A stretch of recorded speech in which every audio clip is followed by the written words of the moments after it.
बीच छत्तीसगढ़ से आपको खबर दे रहे हैं कोरोना अपडेट, जहां पर कोरोना की रफ्तार लगातार बढ़ती नजर आ रही है। छत्तीसगढ़ में 24 घंटे की अगर बात की जाए तो 1753 नए मरीज मिले हैं। 17 लोगों की मौत की भी पुष्टि हुई है।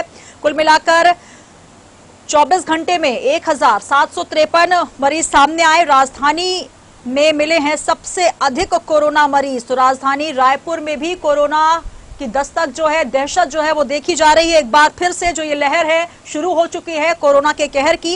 अब तक 2,30,000 से अधिक लोग संक्रमित हुए हैं। तो छत्तीसगढ़ में एक बार फिर कोरोना का कहर देखने को मिल रहा है। 24 घंटे के भीतर ही 1753 नए मरीज सामने आए हैं। 17 लोगों की मौत की पुष्टि भी हुई है।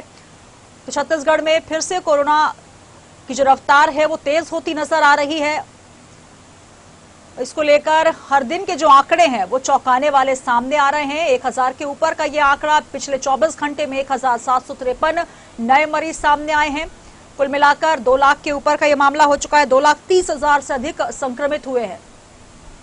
और हमारे साथ हमारी सहयोगी निधि प्रसाद जुड़ रही है, उनसे अपडेट्स लेते हैं। निधि, जिस प्रकार से अगर छत्तीसगढ़ की बात करें, लगातार कोरोना की चेन को तोड़ने का प्रयास सरकार द्वारा किया जा रहा है। गाइडलाइंस में भी काफी चेंजेस समय रहते हुए किए गए ताकि ये कोरोना का कहर एक बार फिर से न बरपे। लेकिन जैसे जैसे ठंड बढ़ रही है, कोरोना की रफ्तार भी बढ़ती नजर आ रही है। ताजे आंकड़ों की बात करें तो अभी क्या कुछ इजाफा हुआ है? जिस प्रकार से हम देख रहे हैं 1000 के ऊपर पिछले 24 घंटे में आंकड़ा बढ़ चुका है। तो बिल्कुल पिछले 24 घंटे की अगर बात की जाए तो पिछले 24 घंटे में और कल देर रात तक अब तक के 1700 से ज्यादा 1753 मरीजों की पुष्टि की गई है। कल ही जो पूरे प्रदेश से आंकड़े सामने आए हैं वो 1753 मरीज है। अगर हम बात करें तो कुछ दिनों पहले ही ये जो आंकड़े थे वो काफी कम थे, लेकिन अब धीरे धीरे जैसे जैसे ठंड बढ़ रही है वैसे वैसे आंकड़ों में इजाफा होता जा रहा है। और अगर हम बात करें तो 17 लोगों की मौत भी प्रदेश भर में कोरोना की वजह से हो चुकी है, क्योंकि छत्तीसगढ़ में अभी यूं देखा जाए तो जहां एक और मरीजों की संख्या बढ़ती चली जा रही है तो वहीं मौत का जो आंकड़ा है उसमें भी हमें इजाफा होता नजर आ रहा है। लेकिन अगर हम आंकड़ों पर जाएं तो 1753 आंकड़े जो हैं वो कल के पूरे प्रदेश से मिले आंकड़े हैं। और इसके अलावा अगर एक्टिव मरीजों की बात की जाए तो 23,000 से ज्यादा मरीज अभी टोटल एक्टिव हैं। 2 लाख से भी ज्यादा लोग संक्रमित हो चुके हैं अब तक पूरे प्रदेश से। और इसके बाद अगर हम ये जो चीजें हैं, ये जो आंकड़े हैं लगातार बढ़ रहे हैं, उस पर अगर नजर डालें तो जिस तरह से त्योहारों का सीजन था उसमें कुछ कयास जरूर लगाए जा रहे थे कि जैसे ही त्योहारों का सीजन खत्म होगा उसके पश्चात जो कोरोना के आंकड़े हैं उनमें हमें इजाफा जरूर देखने को मिलेगा। जिस तरह हमने त्योहारों के समय आपको कोरोना का अपडेट दिया था उसमें जरूर ये बातें हमने की थी चर्चा के दौरान कि जो कोरोना के आंकड़े हैं वो इस तरह से अगर सोशल डिस्टेंसिंग का पालन नहीं किया गया त्योहारिक सीजन में तो ये आंकड़े बढ़ सकते हैं। और बिल्कुल वही चीज हमें अभी दिखाई दे रही है। कोरोना के आंकड़े वापस से हमें 2000 3000 छूते नजर आ रहे हैं, क्योंकि जिस तरह से पिछले बार 2000 से भी ज्यादा के आंकड़े नजर आ रहे थे और ये आंकड़ा इसी तरह बढ़ रहा था, पहले 1400 1500 1600 और अब 1700। तो अब ये जो आंकड़ा है वो भी बढ़ना शुरू हो गया है। तो कुछ कयास जरूर हम लगा सकते हैं कि अगर कंट्रोल अभी भी नहीं हुआ तो वापस से एक बड़ी मशक्कत राज्य सरकार को, प्रशासन को करनी पड़ जाएगी कोरोना की वजह से।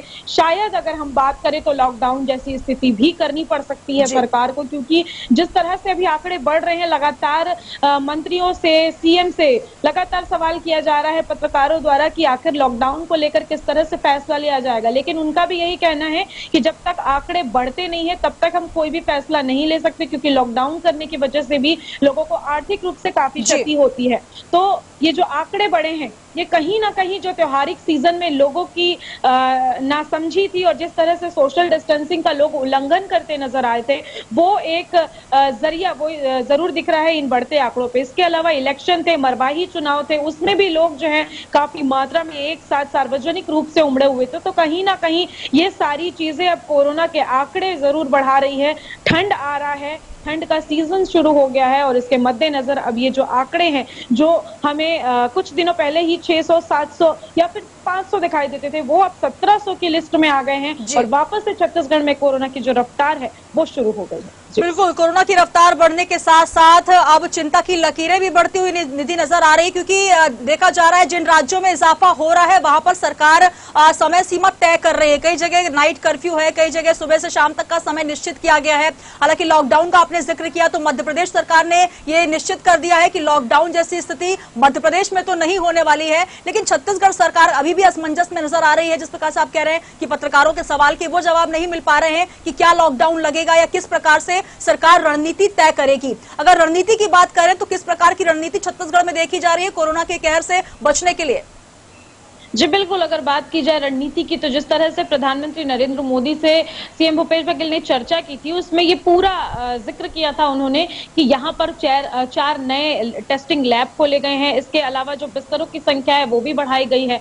लेकिन अगर हम बात करें लॉकडाउन की तो फिलहाल उसे लेकर कोई फैसला नहीं लिया गया है और स्वास्थ्य मंत्री का भी इसमें यही कहना है कि जो लॉकडाउन होता है वो किसी तरह से कोरोना की समस्या का हल नहीं है। और अगर लॉकडाउन जैसी बातें भी आती हैं तो ऐसे एरिया जहां से कोरोना संक्रमित ज्यादा मिलते हैं उन एरिया को कंटेनमेंट जोन में परिवर्तित किया जा सकता है। लेकिन हाल फिलहाल अगर हम बात करें लॉकडाउन की तो लॉकडाउन जैसी कोई स्थिति नजर नहीं आ रही है। लेकिन हाँ, कोरोना की जो रफ्तार है उसमें हमें तेजी जो है वो जरूर देखने को मिल रही है, क्योंकि कुल अगर कल तक के हम आंकड़े बताएं तो एक ही दिन में 1753 मरीज मिले हैं, जिससे ये साफ होता है कि अब एक बार फिर कोरोना ने रफ्तार पकड़ी है। चलिए, बहुत शुक्रिया निधि हमारे साथ जुड़ने के लिए, ताजा अपडेट्स के लिए। तो मध्य प्रदेश के अलावा छत्तीसगढ़ की अगर हम बात कर ले तो छत्तीसगढ़ में भी आंकड़े चौंकाने वाले आ रहे हैं, जहां 23,957 के ऊपर एक्टिव केस हैं। 1753 मामले एक ही दिन में 24 घंटे में मिले हैं। 17 लोगों की मौत हुई है पिछले 24 घंटे में। तो कुल मिलाकर जो खबरें आ रही हैं वो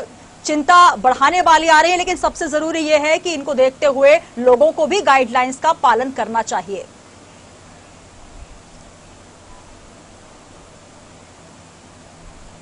तो सावधानी और सतर्कता के साथ कोरोना की रफ्तार को रोकी जा सकती है, लेकिन सबसे ज्यादा जरूरी है कि आप गाइडलाइंस का पालन करें और मन से करें, कहीं शक्ति देखकर ना करें। यही वजह है कि लगातार अब अलग अलग राज्यों से कोरोना की रफ्तार जो है, कहर है, वो बढ़ता नजर आ रहा है। लेकिन बहुत जरूरी है कि आप अपना ध्यान रखें, सतर्क रहें, सावधान रहें। इसी के साथ ही इस बुलेटिन में इतना ही।